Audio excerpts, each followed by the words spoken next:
हर इंसान mastery attain कर सकता है। रॉबर्ट ग्रीन अपनी किताब के इंट्रोडक्शन में ही बहुत बढ़िया से बताते हैं कि मास्टरी कैसे अटेन किया जाता है। तो वो इंट्रोडक्शन शुरू करते हैं इस बात से कि हमारे जीवन में हमेशा एक समय आता है जब हम स्ट्रेस होते हैं, जब हमें कोई काम पूरा करना होता है और किसी डेडलाइन को मीट करना होता है, कोई प्रोजेक्ट तैयार करना होता है और उसका जो दिन है वो बहुत नज़दीक आता जाता है, तो हमारे ऊपर स्ट्रेस पड़ता है।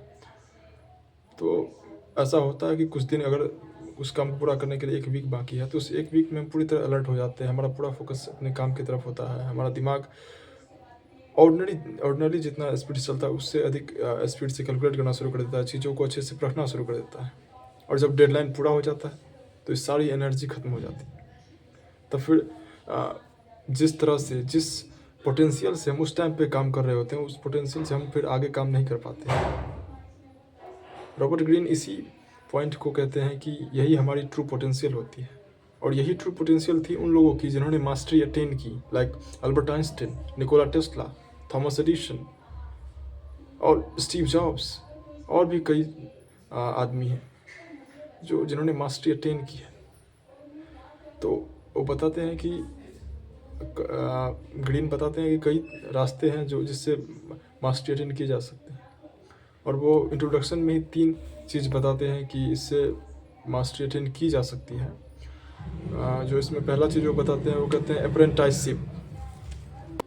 अप्रेंटिसशिप मतलब होता है कि आप बेसिक एलिमेंट सीखते हो। जब भी कुछ आप नया लाइक आप कोई न्यू लैंग्वेज सीख रहे हो, सबसे पहले आप उसके अल्फ़ाबेट सीखते हो, उसके ग्रामर को के ऊपर ध्यान देते हो, उससे एक छोटा-छोटा सेंटेंस बनाना शुरू करते हो। इसलिए जब भी कोई काम में आप मास्टरी अटेन करना चाहते हो, तो सबसे पहला काम जो होता है कि आप बेसिक एलिमेंट सीखो। दूसरा काम, हम उदाहरण लेते हैं कि कोई लैंग्वेज हम सीख रहे हैं, उदाहरण की रशियन लैंग्वेज अगर हम सीखना शुरू करें, तो सबसे पहले हम उसके अल्फ़ाबेट को देखेंगे, उसके ग्रामेटिकल चीज़ को देखेंगे। दूसरा चीज़, अगला जो स्टेप बताते हैं, वो दूसरा स्टेप वो कहते हैं क्रिएटिव एक्टिव। ये स्टेज होता है जब हम चीज़ों को एक्चुअली में देखने लगते हैं कि कैसे-कैसे जो रशियन लैंग्वेज है, उदाहरण के लिए जो हमने लिया है, वो इंग्लिश से किस तरह से मैच कर रहा है, या वो हिंदी से किस तरह मैच करता है, या रशियन लैंग्वेज का कौन-सा वर्ड वो काफ़ी सिमिलर है इंग्लिश वर्ड से या हिंदी वर्ड से, या कौन-सा वर्ड जो है रियली इंटरेस्टिंग है, कौन-सा वर्ड है जो जिसको हम कंट्रोल या जिसको हम तोड़-मरोड़ के भी पेश कर सकते हैं, या ये इसमें ट्रिक्स भी होती हैं। तो वो चीज़ हम जानते हैं। इस फेज़ को कहते हैं Robert Greene creative active phase. Third phase जो आता है वो होता है कंप्लीट मास्टरी।